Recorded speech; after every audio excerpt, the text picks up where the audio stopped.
जितने भी भाई हमारे लोग कुवैत में आना चाहते हैं, इंडिया से चाहे पाकिस्तान से चाहे नेपाल से चाहे बांग्लादेश से किसी भी कंट्री से अगर आप लोग आना चाहते हो ना, आप लोग के लिए वीडियो काफी ज्यादा इंपॉर्टेंट होने वाली है। क्योंकि मैं वीडियो देख देख कर थक चुका हूँ कि यार ये लोग ऐसी वीडियो क्यों बना रहे हैं। वो लोग ये बोल रहे हैं, मैं आपको बताना चाहता हूँ और मैं आप लोग को इस वीडियो में बताऊंगा क्या सच्चाई है और क्या अगर आप लोग कुवैत में आते हो यहाँ पे क्या आपको प्रॉब्लम होती है कि नहीं होती है। तो मैंने एक वीडियो देखी थी, मैं किसी भी बंदे का नाम नहीं लूंगा। वो क्या बता रहा है कि कुवैत में ऐसे बंदे को कभी नहीं आना चाहिए। जैसे कि अगर वो लोग पढ़ लिख कर नहीं आते हैं, वो लोग पढ़ के आते हैं तो काफी ज्यादा प्रॉब्लम होने वाली है। लेकिन भाई ने कुछ गलत इन्फॉर्मेशन दे दी है। तो हाय मेरे दोस्तों, अस्सलाम वालेकुम। आज मैं आप लोग को पूरा यहाँ पे अच्छे से इन्फॉर्मेशन बताने वाला हूँ। जितने भी भाई हमारे लोग कुवैत में एक काम करने के लिए आना चाहते हैं और वो लोग सोच रहे हैं कि भाई हमारा घर बार थोड़ा चल जाए और इसी वजह से आप लोग भाई कुवैत आना चाहते हो ना। अगर आप लोग को इंडिया में जॉब ना होती, यानी कि अगर आप लोग को इंडिया में कोई जॉब होती और आप लोग अच्छा पैसा कमा लेते, जैसे कि 20-25 हज़ार रुपये कमा लेते ना, आप लोग कुवैत आने के बारे में सोचते ही नहीं। आप लोग कुवैत आने के बारे में किस लिए सोच रहे हो कि आप लोग यहाँ पे आओगे, थोड़ा पैसा कमाओगे, अपनी लाइफ थोड़ा सेटल करोगे।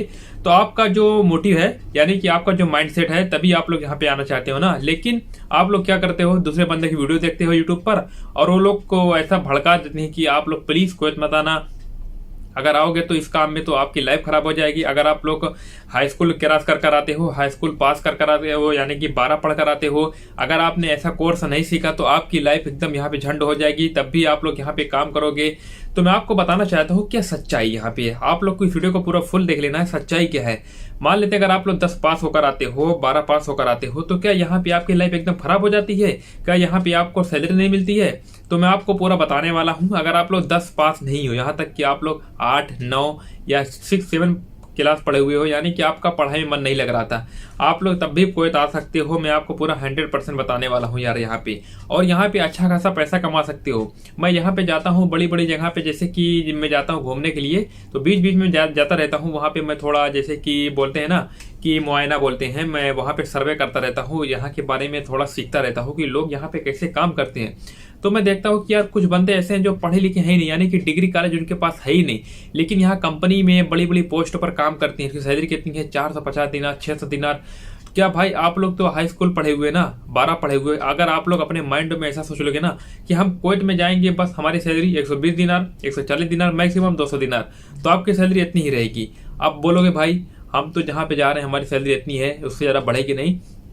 लेकिन अगर आप लोग कंपनी में काम करोगे ना, अगर आप लोग काफी तेजी से ग्रो हो रहे हो, यानी कि जिस भी काम में करोगे ना, जिस भी काम को करोगे, जैसे कि आप लोग का काम क्या रहेगा, शुरू में स्टार्टिंग में जब भी किसी भी कंपनी में आओगे, मान लेते हैं आप लोग पढ़े लिखे नहीं हो, 10 क्लास पढ़े हो या 12 क्लास पढ़े, बस इतना ही पढ़ो, ठीक है, चलिए मानते हैं, और आपका वीजा निकलता है कंपनी में काम करने के लिए, और फिर आप लोग कंपनी में आ जाते हो और किसी कंपनी में एक कंप्यूटर के ऑपरेटर के, यानी कि कैसे काम करता है सिस्टम, और वहां पे कंपनी में इन्वेंट्री वगैरह जो होती है, कैसे लोग काम करते हैं, और बस इतना ही काम रहता है। और कंपनी आपको सैलरी देती है मिनिमम 250 KD। मान लेते हैं यहाँ पे जो कंपनी में एम्प्लॉय लोग होते हैं मिनिमम, कुवैत में आप लोग कहीं पे आ जाइए, मैं आपको 100% बताने वाला हूँ।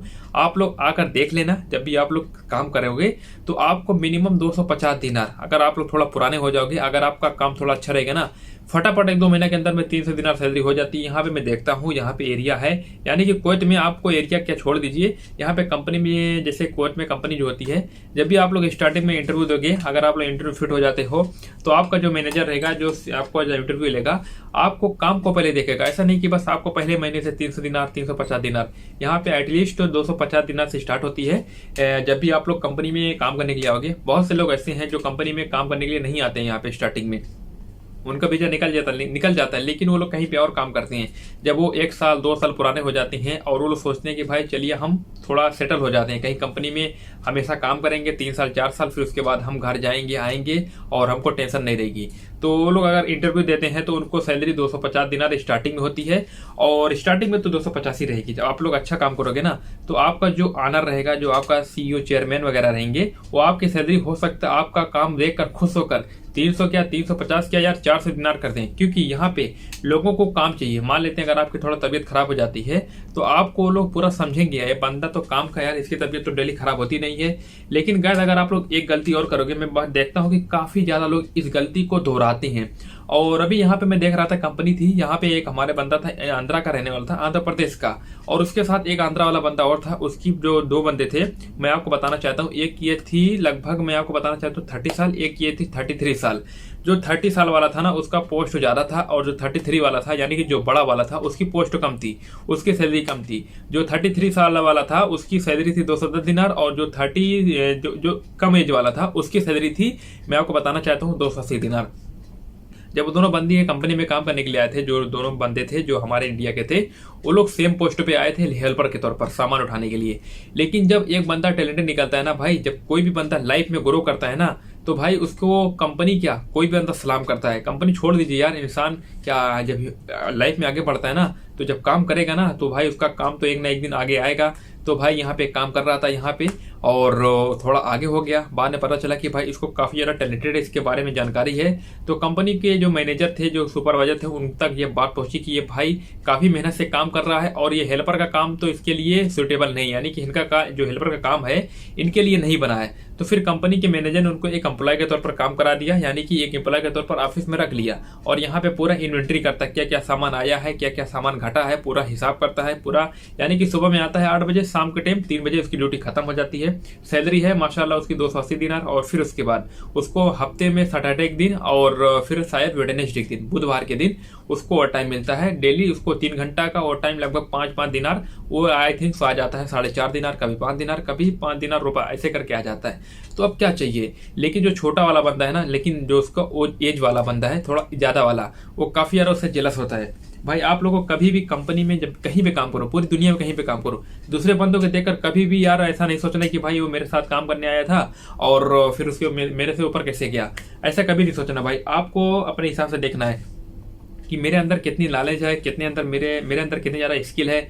मुझे कभी भी किसी बंदे को तकलीफ नहीं करनी है। लेकिन मैं देखता हूँ तो जब मैं देखता हूँ यार वो लोग ऐसा क्या कर रहे हैं, आपस में लड़ते रहते हैं। यानी कि जो समझदार बंदा है, जो कंपनी में अच्छे से काम कर रहा है, वो तो मजाक लेता है भाई। तो लेकिन मैं आपको बताना चाहता हूँ ना, जो बंदा साथ में काम कर रहा है ना, वो उसके साथ ही है। एक बंदा सामान उठाता है, दूसरा बंदा कुर्सी बैठ के काम करता है, कंप्यूटर चलाता है, पूरा फाइल वगैरह बनाता है, पूरा सिस्टम में उसको अपडेट करता है, क्या क्या सामान आया है, क्या क्या सामान घटा है, और जब कोई सामान सेल हो जाता है उसको वहां पे ऐड करता है कंप्यूटर में। लेकिन इस बंदे को, जिसकी एज ज्यादा है, इसको पता नहीं है। आज के 1 साल पहले की बात है, 2022 में ये लोग आए थे, लगभग स्टार्टिंग में आए थे, 1 साल हो गया है।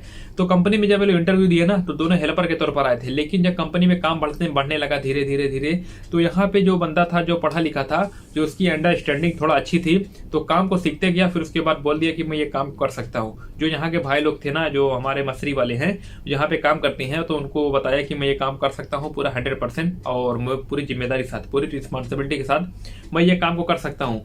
और ट्रायल के लिए उसको 1 दिन 2 दिन के लिए उसको काम पे रखा गया वहां पे, और वो ट्रायल में पूरा पास हो गया। फिर उसके बाद 1 हफ्ता के लिए फिर उसको आगे के लिए प्रोसीजर बढ़ा दिया गया कि ये काम कर सकता नहीं कर सकता है, वहां पे भी पास हो गया। फिर उसके बाद उसको ट्रेनिंग के लिए भेज दिया, और ट्रेनिंग यानी कि काम को चेक करने के लिए एक बंदा, उसके पीछे एक बंदा लगा है, ये काम को कैसे करता है, ये काम करने के लिए कितना टाइम लेता है। अभी ये काम 10 मिनट का है, और ये कैसे काम करता है, कैसे ये 5 मिनट में कर देगा, वो भाई 3-4 मिनट में कर देता था। आप लोग जान सकते हो, अगर आप लोग को 10 मिनट का टाइम दिया जाएगा ना, अगर आप लोग 4 से 5 मिनट में कर दोगे ना, तो आपको तो भाई पक्का प्रमोशन हो जाएगा। वो बंदे की सैलरी थी स्टार्टिंग में 210 दिनार, तो फिर इसके बाद जैसे धीरे धीरे काम बढ़ता गया, फिर काम करता गया, उसको 280 दिनार हो गया भाई।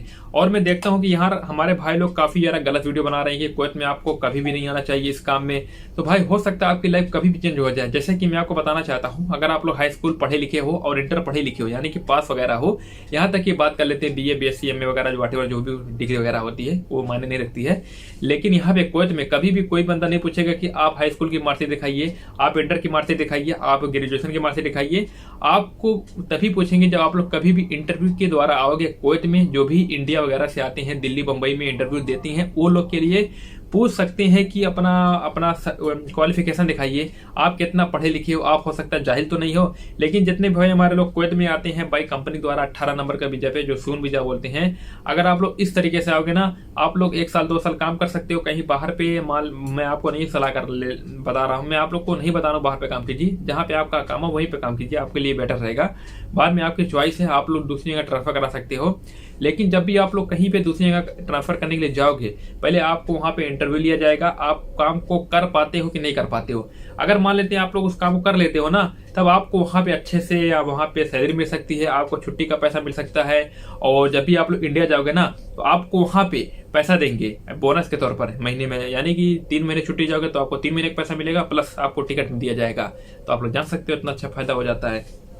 लेकिन भाई कुछ लोग ऐसे हैं जो निगेटिविटी फैला रहे हैं कुवैत के बारे में, कुवैत में काम बहुत ही खराब है कुवैत के बारे में। यानी कि वो लोग बता रहे हैं कि आप कभी भी हेल्पर के तौर पर काम मत करने के लिए आना, अगर आप लोग कोर्स कर नहीं आ रहे हो तो आपकी लाइफ यहाँ पे एकदम खराब हो जाएगी, आप लोग यहाँ पे आके फंस जाओगे।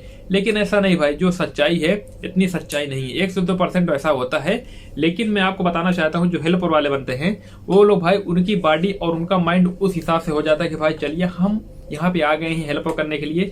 और मैं आपको एक चीज और बताना चाहता हूँ, कुवैत की जो सच्चाई है, क्या भाई यहाँ पे सब बंदे यहाँ पे ऑफिस में काम करने के लिए आए हैं? बहुत से भाई लोग ऐसे हैं कुवैत हाउस में काम करने के लिए आते हैं। अभी सब कुवैत हाउस में काम करने लगेंगे तो कंपनी में कौन काम करेगा? तो भाई सब पूरा यानी कंबाइंड होता है, यानी कि सब जुड़ा हुआ होता है।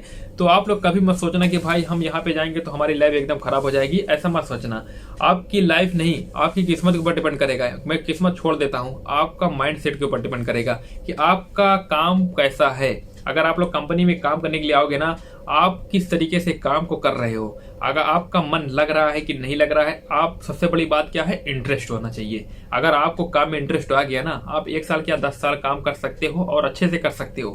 और हम लोग यहाँ पे आराम से काम करते हैं, सुबह में जाते हैं और 6:30 बजे 7 बजे जाते हैं, फिर उसके बाद रात को आते हैं 6 बजे 5 बजे, फिर उसके बाद खाना बनाते हैं और मैं आपको फिर वीडियो बना के शेयर करता हूँ और यहाँ के बारे में जानकारी देता रहता हूँ, ताकि आपको कभी भी किसी भी चीज के बारे में कोई भी गलत इन्फॉर्मेशन ना हो सके कुवैत आने के बारे में। और मेरा भी इतना ही मोटिव रहता है।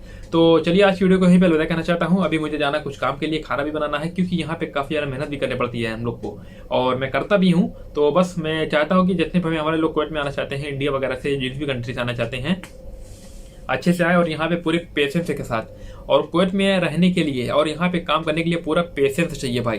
पेशेंस यानी कि सब्र, आप लोग को पता है ना, सब्र मार के काम करना चाहिए। क्योंकि हमारे इंडिया में भाई हम लोग पैसा भेजते हैं, अगर हम लोग यहाँ पे झगड़ा वगैरह करेंगे ना तो अच्छी बात नहीं रहेगी। तो थोड़ा मोड़ा यार समझदारी होना पड़ेगा ना।